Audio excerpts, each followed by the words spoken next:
Resisting temptations such as unhealthy food or watching too much TV is difficult enough, and we don't have to make it harder than it already is, which is why in this video we are going to talk about 5 mistakes most people make when it comes to bad habits. So the first mistake most people make, they try to resist whatever they want to resist 100% of the time. And the reason why that doesn't work is that whatever we resist persists. So if we try to resist the whole time, trying to use a lot of willpower to resist this desire we have, then it's going to only become bigger and bigger and bigger. So what you can do instead of saying that you're never going to do it is to tell yourself, yes, I could have this, but in 10 minutes, a little later, which near I'll call the 10-minute rule. The reason why this works so well is that emotions aren't permanent, even though they may feel like it. Emotions come and go, and usually it takes about 10 minutes for the urge to fade away. And by saying that you don't necessarily want to have it now, but you could if you still wanted to in 10 minutes, that's not resisting your desire, and by that time you won't feel like doing so anyway.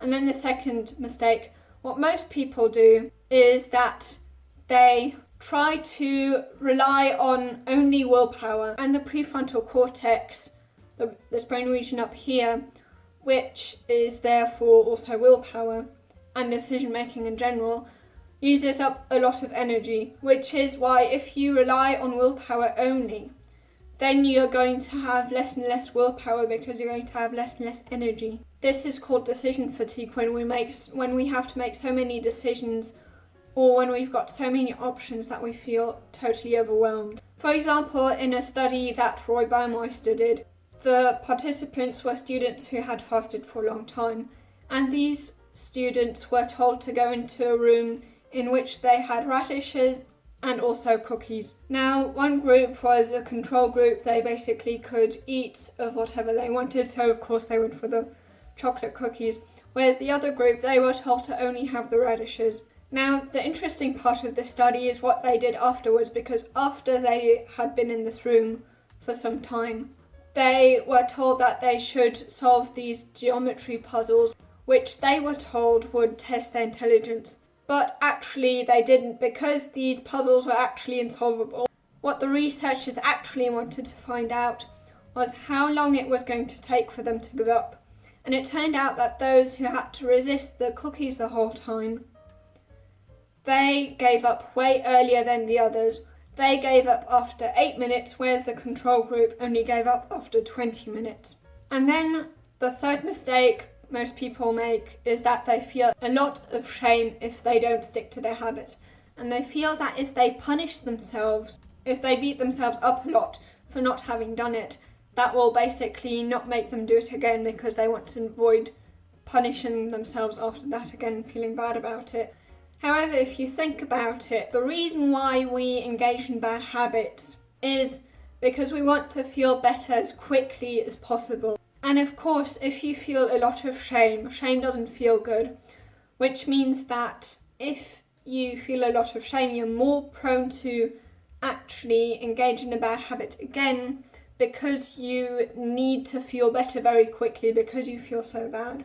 There are lots of studies that show that when we are in a better mood, we actually make better food choices.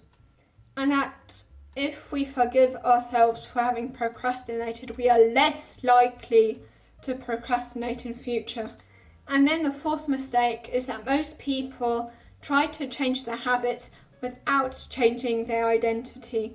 As Ed Milet explains, he thinks that our identity is more or less like a thermostat, that if we do a little better, then we will down-regulate our progress if we feel that we are not the types of people who either deserve something like that or not the types of people who are capable of doing that.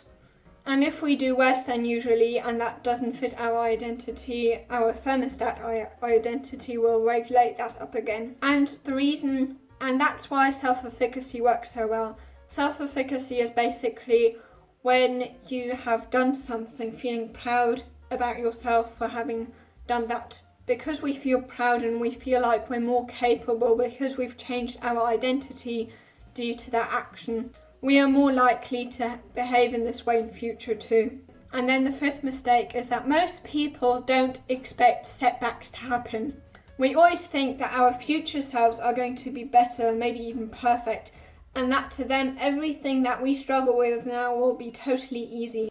The only people that haven't got this optimism bias are people who are depressed. And not expecting setbacks often leads to this all or nothing mentality, thinking that either I go all in, either I manage to, for example, stick to this diet, or I don't manage and therefore I'm going to give up entirely because I'm not going to manage anyway.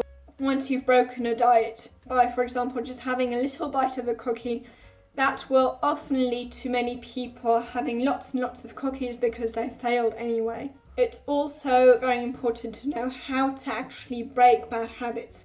If you want to know how to do that, you can watch this video here.